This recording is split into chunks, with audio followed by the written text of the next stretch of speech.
Oke, kalau tujuannya seperti ini, mohon maaf nih, dari pemimpin pertama kita sampai ke-7, kayaknya sudah ada yang berperan seperti itu atau belum? Halo, urung toh. Gitu. Oh, orang masalah, nggak usah disalahkan. Kenapa? Karena memang zaman sudah berubah. Tadi yang kami sampaikan, kita berada di zaman Mulkan Jabriyata. Nggak ideal, makanya sering loh, kok nggak ideal terus sih gitu kan? Kan kayak gitu kan. Ini ya pokoknya cari kemudaratan terkecil loh. Boleh pemimpin dari dulu kok cari yang mudaratnya paling kecil, cari yang mudaratnya paling kecil terus. Ya karena memang tidak memungkinkan, Pak. Secara sistemik itu nggak memungkinkan. Kita memiliki pemimpin ideal itu belum memungkinkan. Maka kalau dipredeli, peran atau tugas pemimpin di dalam Islam itu justru ini. Satu, hifduddin, jogo agama. Tugas pemimpin. Gitu. Jogo agama itu maksudnya gimana? Menjaga agama ini sehingga tauhidnya terjaga, sehingga kemudian bebas dari berbagai macam bentuk kesyirikan. Menjaga akidah dari berbagai macam kesesatan, menangkal berbagai macam bid'ah, memberikan stabilitas bagi umatnya untuk kemudian beragama atau beribadah. Ini menjaga agama, namanya hifdzuddin. Ada 7 presiden yang diangkat menjalankan fungsi ini. Oh, ini kesyirikan ini bikin undang-undang anti kesyirikan. Mestinya gitu. Undang-undang anti kesesatan. Kok ternyata ada kelompok yang ternyata ini akidahnya menyimpang daripada akidahnya Ahlus Sunnah wal Jamaah. Wah, ini nggak boleh nih tinggal di negeri kita. Masa ada umat Islam yang berkeyakinan Qur'annya 3 kali lipat dibandingkan dengan Qur'an kita. Masa ada umat Islam yang berkeyakinan bahwa malaikat Jibril keliru ngasih wahyu mestinya kepada Ali dikasihkan kepada Muhammad. Ini nggak boleh hidup di Indonesia kalau pemimpin itu menjalankan tugasnya. Tapi tadi kita kan nggak ideal hari ini. Jadi fungsi ini nggak berlaku. Termasuk menjaga stabilitas beragama sehingga orang itu menunaikan peribadatan apapun, kemudian dia tidak dikrecoki, tidak kemudian dimusuhi. Ini tugas pemimpin di dalam Islam seperti itu. Termasuk nanti ini. Yang kedua, tanfiduddin. Pemimpin di dalam Islam itu tugasnya menjalankan ajaran agama. Mengelola zakat, infak, sodakoh, mengelola fa'i, mengelola khonimah, khoroj, wakaf. Ini pendapatan, sumber-sumber pendapatan yang nanti ada di dalam anggaran dan belanja negara-negara yang tadi pakai konsep Islam. Ini dikelola oleh siapa? Oleh pemimpin. Sehingga kemudian menegakkan hukum-hukum atas kejahatan yang ada. Oh, ini mencuri dipotong tangan, oh ini berzina ini dirajam, oh ini ternyata mabuk-mabukan mungkin dijilid dan seterusnya. Ada kasus perdata ini begini-begini dan seterusnya. Sehingga kemudian butuh mendirikan peradilan syariah. Ini tugas daripada pemimpin. Termasuk nanti amar ma'ruf nahi mungkar.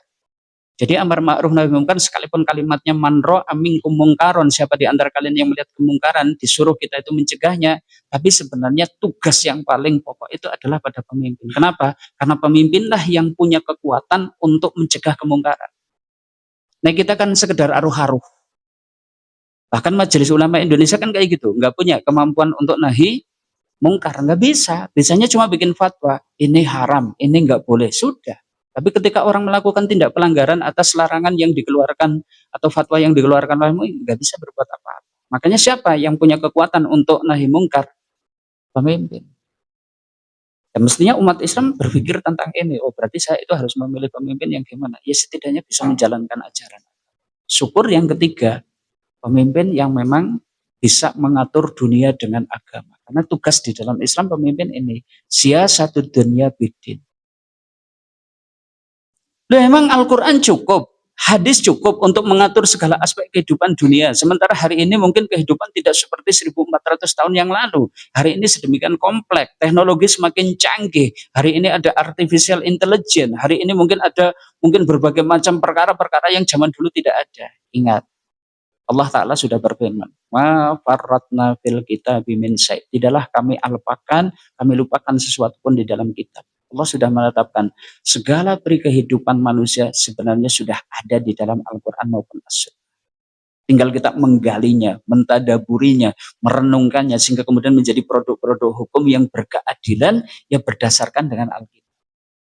Sehingga nanti seorang pemimpin itu punya tugas mengatur seluruh aspek kehidupan berdasarkan syariat Allah.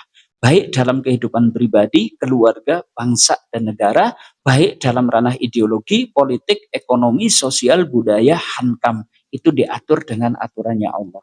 Tugas pemimpin di dalam Islam seperti itu.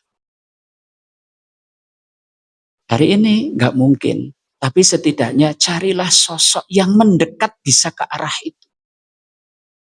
Kalau ini secara formal hari ini nggak mungkin, karena kita memang berada di fase apa tadi? Mulkan Jabriyatan. Apa sih kekhasan Mulkan Jabriyatan tadi? Umat Islam terkotak-kotak di dalam nasionalisme kebangsaan. Diatur oleh aturan yang tidak mungkin tidak pakai aturannya Allah, gitu kan? Sehingga kemudian mungkin nanti ada batas-batas nih, sesama muslim dengan negeri muslim saja ternyata ada batas-batas teritorial yang tidak boleh dilangkahi dan seterusnya. Sehingga hari ini misalnya kasus Palestina, kenapa sih negara Islam yang lain kok iso nulungi, padahal hitung-hitung Israel ini jumlahnya sedikit banget gitu kan, cuma 15 juta kok. Umat Islam itu 2 miliar, masa orang iso nulung dan seterusnya. Tadi ada batas-batas teritorial yang tidak bisa dilangkahi. Ini kekhasan yang membuat kayaknya tugas pemimpin juga kita tidak bisa berharap lebih. Nah, sekarang mari kita coba tengok. Lalu bagaimana sih Islam mengangkat pemimpin? Yang tadi mengangkat pemimpin itu wajib. Umat Islam itu wajib mengangkat pemimpin.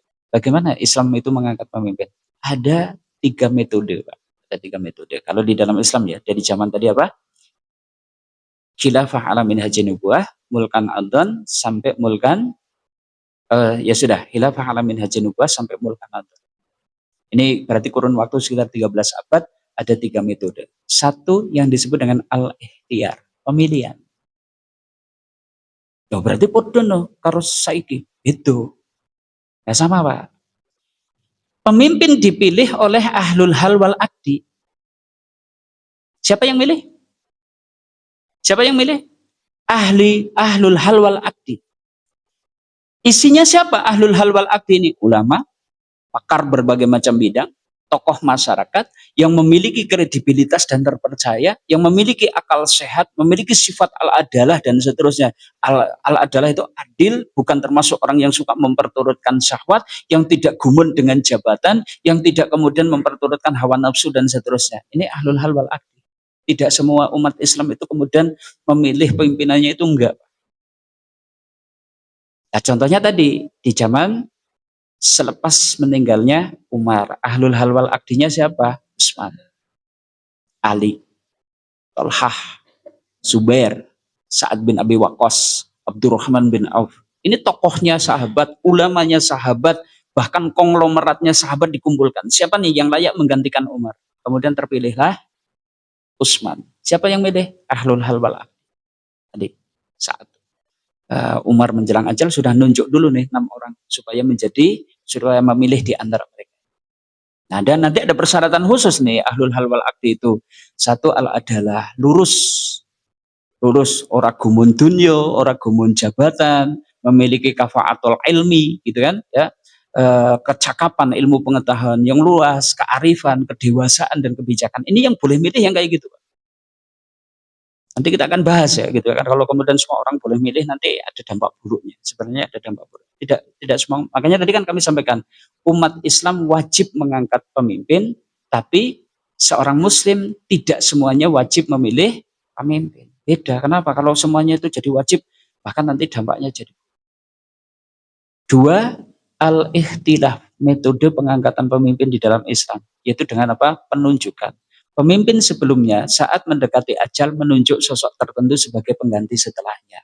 Ini terjadi di saat Abu Bakar As-Siddiq mendekati ajal, maka beliau itu menunjuk Umar bin Khattab menjadi pengganti sepeninggalnya. Nah, ini pun tadi ya, tidak seperti kerajaan, di mana jabatan kepemimpinan itu diwariskan kepada anak-anaknya. Di dalam Islam enggak. Idealnya itu ya seperti itu sebenarnya. Cuma kayaknya ya butuh jiwa yang luar biasa ya gitu kan, artinya memang orang gumun dunyo gitu kan, orang gumun jabatan. Sekarang wae karepe 3 periode, bareng 3 periode ora oleh ya nek iso ya anake sing dadi kan kayak gitu kan. Ini kan kayak gitulah hawa nafsunya gitu. Mulkan Jabriyatan kan zaman di mana seperti itu, Pak. Ya. Sehingga kemudian kepengennya ya orang berkuasa ya berkuasa selamanya. Syukur anak turune kaya raja-raja itu tadi dan seterusnya. Ini al-ikhtilaf. Nah, kemudian yang ketiga, ini agak kontroversial, tapi para ulama itu menganggap sah kepemimpinan yang konsep yang ketiga. al-qahru wa al-hulabah, kudeta, perebutan kekuasaan. Makanya jangan heran tadi kenapa Muawiyah kok memerangi Ali. Setelah itu kemudian ada zaman di mana kemudian Bani Umayyah kemudian direbut, dikudeta oleh Bani Abbasiyah. Kemudian nanti Bani Abbasiyah itu pernah ditaklukkan oleh Sultan Salim I yang nanti akan merintis kekhalifahan Utsmani Turki dan seterusnya. Nah, dalam hal terjadi instabilitas dan ahlul hal wal aqdi gagal mengangkat pemimpin, maka siapa yang merebut kekuasaan dan dia memiliki kekuatan, syaukah itu adalah militer, maka ahlul hal wal aqdi bisa menetapkannya sebagai pemimpin yang sah. Meskipun dalam kondisi stabil, hal ini adalah perkara yang diharamkan. Cuma nanti untuk mencegah perusakan yang lebih dahsyat, ya sudah, yang memang memiliki kekuasaan ya sudah dibaiat dan kemudian ahlul hal wal aqdi menganggap sah. Inilah kaum muslimin arsyadakumullah, konsep pengangkatan pemimpin di dalam Islam itu ada 3 konsep. Hari ini di zaman Mulkan Jabriyatan kan enggak. Kita sekarang apa modelnya? Modelnya apa? One man, one vote. Ya, catatan ya. Di dalam Islam tidak semua orang berhak memilih. Tidak semua orang berhak memilih pemimpin. Jadi nggak bisa, nggak semua orang. Ya, nah sekarang bandingkan dengan hari ini, semua orang berhak memilih one man one vote. Apapun menungsane, mbok gento, gitu kan? Nilainya yo siji, ustadz yo nilainya siji. Nanti suara terbanyak itu kemudian sebagai pemenangnya. Nah, hal yang semacam ini itu sebenarnya memiliki kelemahan, sehingga kadang jenengan harus siap kalau ternyata terjadi sesuatu yang tidak diinginkan, gitu kan? Kenapa? Karena sebenarnya sistem ini memang memiliki kelemahan bagi orang baik, Pak. Ya ngapunten, kelemahan tapi bagi orang baik. Yuk coba kita tengok, apa sih kelemahan one man one vote sehingga kemudian nanti yang layak menjadi pemimpin itu adalah yang mendapatkan suara terbanyak. Satu nih, kalau ini pandangan seorang muslim ya, lagi-lagi ini di dalam Islam. Kalau nanti kok pertimbangan jenengan pluralitas, kebinekaan dan seterusnya, ya berarti beda perkara lagi. Ini adalah sudut pandang seorang muslim. Satu, Allah Ta'ala itu mensifati kebanyakan manusia itu dengan karakter buruk. Jadi kalau berbicara kebanyakan manusia, berbicara tentang mayoritas, Allah itu mensifati mayoritas manusia itu jelek, Pak. Kados niku, nek mboten pitados jenengan buka. Nanti punya Quran digital, tulislah kata kebanyakan. Isinya niku elek. Coba.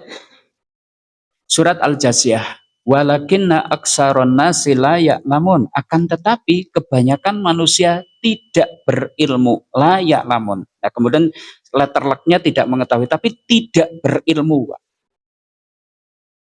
Lagi surat Az-Zukhruf ya.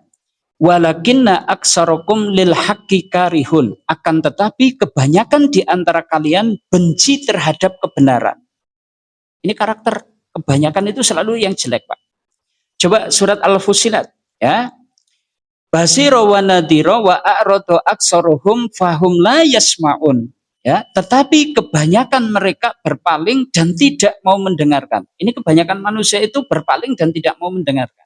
Kemudian surat Al-Mu'min nih juga disebutkan ya, walakinna aksaron nasi la yashkurun, akan tetapi kebanyakan manusia tidak bersyukur.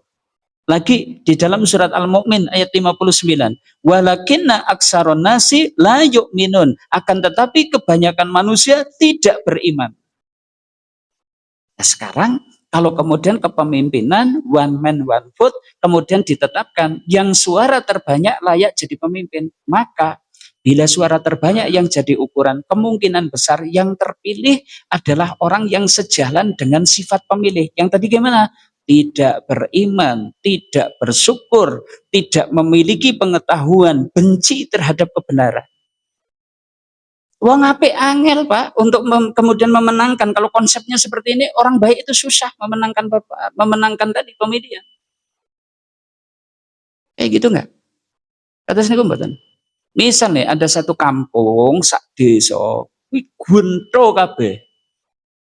Saya tanya, nek disuruh milih kepala desa sing kaya apa sing dipilih sama gento-gento itu tadi? Ya nyuwun ngapunten, ya mesti bandar tuh ya. Yang dipilih kan oh ki bandar sing paling gento kan kayak gitu kan. Nah kalau memilih orang soleh loh engko dibubarke toh. Kemudian perjudiannya nanti jadi nggak boleh dan seterusnya. Nah ini keburukannya di situ. Sistem one man one vote dengan pemilihan tadi yang terbanyak yang jadi pemimpin itu punya kelemahan. Makanya jenengan kok wah ki wong apik, wong soleh, wah iki nek dadi pemimpin mongko Indonesia itu bakalan baldatun thayyibatun warapun ghafur. Jenengan sabar sih. Mbok ora dadi. Kenapa? Karena sistem ini punya kelemahan. Ora usah baper, gitu kan, ora usah baper. Usaha harus, gitu kan. Ning ojo baperan. Siap, gitu kan. Dua, one man one vote berarti memandang semua manusia sama. Saya tanya, bagus Mbak? Memandang semua manusia sama, bagus gak? Bagus gak? Kalimat ini kayaknya indah banget Pak. Iki sing gowo kan kok barat gitu. Menungso kuwi kabeh podo gitu kan. Nilainya yo podo dan seterusnya. Kan kalimat indah banget itu sehingga kemudian banyak negara-negara mungkin tertinggal atau negara dunia ketiga itu kemudian silo dengan pemikiran barat yang semacam ini. Tapi coba renungi, samakah antara ulama dengan sufaha? Wong pinter karo wong bodoh? Samakah antara orang yang taat dengan orang yang ahli maksiat? Samakah antara orang yang beriman dengan orang yang tidak beriman? Saya tanya sekarang, jenengan sedang ada masalah keluarga, konflik kali garwane jenengan. Jenengan mau nyari orang untuk memberi solusi dan nasihat. Saya tanya, kira-kira sing digoleki wong sing kaya apa? Sing kaya apa, Pak? Gimana? Wah, kayak gento kayaknya nek ngasih nasihat kayak main kayak gitu kan. Orang berat sebelah gitu, adil gitu kan. Oke tukang teler kayaknya nek memberikan solusi kayaknya dah gue setelah intuisinya bagus gitu dan kayak gitu enggak? Kayak gitu enggak? Enggak tahu. Pasti kita cari sosok orang yang berpengalaman, dia punya ilmu pengetahuan, dia itu adalah orang yang dewasa, dia itu adalah orang yang bijak. Kenapa? Pertimbangan orang ahli maksiat kayaknya pertimbangannya hanya memperturutkan hawa nafsu. Jangan-jangan ngasih nasihat jebol-jebol dia pelakor gitu kan, atau mungkin pebinor gitu kan. Ketone apian banget memberi nasihat jebol bojone sampean kemudian malah digondol sama dia. Kenapa? Salah jenengan, curhatnya salah karo wong ahli maksiat.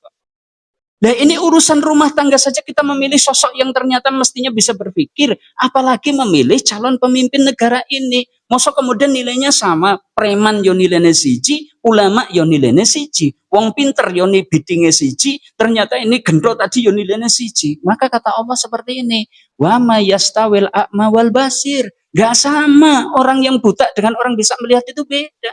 Gak sama. Waladina amanu wa amilus solihati walal musi. Gak sama. Orang yang beriman dan beramal soleh dengan yang ahli maksiat itu gak sama. Qalilan ma tadzakkarun. Sangat sedikit orang yang mau berpikir. Makanya sih sudah, nanti jangan kecewa kalau jenengan itu wah ini sosok pilihannya itu juan, cerdas, jujur, amanah, visioner dan seterusnya. Ning kalah. Ora sah baper gitu kan. Kenapa? Sistemnya kurang bagus. Itu Pak, sistemnya ini ada kelemahan dalam sistem. Dan berjuang, oh ya tetap harus berjuang, gitu kan? Karena nanti urusan kita itu bukan urusan menang atau kalah, tapi kita punya hujah di hadapan Allah. Ya Allah, saya sudah berikan pembelaan loyalitas kepada orang yang saya anggap paling benar, kan seperti itu. Dan jenengan jadi seorang muslim harus seperti itu, gitu kan? Bukan siapa nanti pemimpin yang paling menguntungkan jenengan, bukan Pak. Tapi siapa orang yang berada di atas kebenaran, harus kita pilih. Siap? Wah apa tuh gitu kan. Makanya kemarin sudah kita bahas itu. Dan satu ayat lagi, maka Allah Ta'ala berfirman, Qul la yastawil khabisu wat thayyibu. Katakan wahai Muhammad, nggak sama antara yang buruk dengan yang baik itu nggak sama. Walau ajabaka kasratul khabis. Sekalipun yang buruk itu jumlahnya juan ngedabe-dabe, iki ora podo, Pak. Gitu kan? Sejuta preman dengan satu kiai apik endi, Pak? Halo. Yo nonton kiai sih Pak, nek kiai kok nompor bican yo beda meneh gitu. Itu yo ternyata yo kiai yo ono sing kiai preman gitu kan kiai ning sing digolek yo kekuasaan dan dunia ya bisa tapi maksudnya yo kiai sing bener gitu loh. Kiai bener satu dengan preman sejuta di hadapan Allah itu tetap sing diakui yo dihitung diperhitungkan itu ya kiai bener satu. Tiga, bila ukurannya adalah suara terbanyak, orang bisa jadi pemimpin hanya dengan kemampuan gimmick saja. Yang penting tampilan, pencitraan dan seterusnya. Sudah. Apalagi kalau kemudian karakter pemilih negeri ini, konon kan rata-rata 80% itu masih lulusan sekedar lulusan SMP, Pak. Yang kadang mungkin secara logika belum bisa berpikir logis, yang belum bisa berpikir rasional gitu kan. Sehingga kemudian diiming-imingi dengan mungkin sembako, atau mungkin dikasih susu, atau mungkin dikasih janji ini, janji itu, atau mungkin gimmick yang mungkin lucu dan seterusnya, itu bisa sangat terpengaruh. Maka Nabi pun sudah mengingatkan, sering hadis ini saya ulang-ulang ya. Inna amama dajjali sinina khoda'ah. Sesungguhnya menjelang kemunculan dajjal itu akan ada tahun-tahun yang penuh dengan tipu daya. Saking dahsyatnya tipu daya di zaman itu, yukadzibu fiha shodiq. Orang yang jujur itu malah didustakan. Wa yusaddaku fihal kadhib. Yang pendusta itu malah dibenarkan. Wa yuhawwanu fihal amin. Orang yang amanah justru malah dianggap pengkhianat. Wa yu'tamanu fihal khain. Pengkhianat itu justru malah dianggap sebagai orang yang terpercaya. Kenapa? Ini penjahat ini, orang yang jelek ini menguasai media. Stasiun TV ini punya dia, stasiun TV ini punya dia, kantor berita ini punya dia. Dia kemudian bisa menampakkan kebaikan padahal sebenarnya aslinya ki wong jahat. Ya sudah, kalau kemudian suara terbanyak yang menentukan, kata Nabi, wayatakalamu fiha ruwaibidoh. Yang jadi penguasa adalah ruwaibidoh. Ruwaibidoh itu siapa? Al-fuasiku, orang fasik, orang jahat, orang yang memperturutkan syahwat, tapi diserahi untuk ngurusi urusan orang banyak. Maksudnya jadi pemimpin. Ini kelemahan suara terbanyak kayak gitu. Bahkan 4, bila ukurannya suara terbanyak, orang bisa jadi pemimpin asal mampu beli suara. Dan ini sudah dikabarkan oleh Nabi. Latad habdunya hatat tasirol lika ibnu lika. Dunia tidak akan sirna sampai yang jadi penguasa itu luka bin luka. Luka bin luka itu basa Jawa napa? Dungu bin dungu. Nek bosone Pak kae tolol bin tolol. Iki saya nyilih tok wae bahasane Pak kae. Loh kok bisa ini tolol bin tolol bisa jadi penguasa itu kenapa? Ya karena dia punya duit untuk bisa memberi suara. Coba kan, dahsyat banget dampaknya. Dalam riwayat yang lain disebutkan, la taqumus sa'ah, kiamat tidak akan terjadi hatta yakuna as'adan nasi bid dunya luka ibnu luka. Kiamat tidak akan terjadi sampai yang menjadi manusia paling bahagia. Bahagia dalam tanda petik, berkuasa, disanjung-sanjung, dipuja-puja, penggemarnya banyak, pendukungnya banyak. Siapa? Luka bin luka. Dungu bin dungu. Kenapa? Punya duit untuk bisa membeli suara.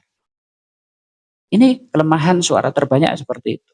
5, bila ukurannya suara terbanyak, kesesatan akan dibela. Bila pengikut kesesatan jumlahnya banyak, misalnya signifikan tuh untuk mendongkrak elektabilitasnya, pasti orang itu akan datang. Sampean ya, calon pemimpin akan mendekat untuk mendapatkan dukungan. Sudah, jamain jenengan saya semua. Nanti wis sampean aman. Orang ono sing ngerecoki, ono sing demo, nanti aku sing belo dan seterusnya. Terjadilah kontrak politik. Ujungnya kesesatan lestari dan dilindungi. Makanya Allah Ta'ala berfirman, wa in tuti aksara man fil ard, jika kalian itu mengikuti kebanyakan dari orang yang ada di muka bumi ini, yudilluka an sabilillah, itu akan menyesatkan kamu dari jalan Allah. Karena kebanyakan manusia itu apa? Iyatabi'una ila dhanna wa inhum ila ya'lamun. Inilah kaum muslimin perenungan kita di malam hari ini. Kesimpulannya, dalam Islam tugas pemimpin adalah melanjutkan peran kenabian, menjaga agama, mengatur dunia dengan agama. Insya Allah abad banget. Kayaknya ini tidak terjadi kecuali di zaman tadi 1, 2, 3 nubuah, khilafah alamin haji nubuah, kemudian dimulakan adhan. Tapi di zaman berikutnya kayaknya sudah tidak mampu yang seperti ini. Kita berada di fase mulkan jabriyatan, peran pemimpin mungkin tidak bisa seideal itu, tapi tetap urgent. Kalau kita kemudian tidak peduli siapa yang memimpin, ya sudah, kondisinya akan menjadi lebih buruk.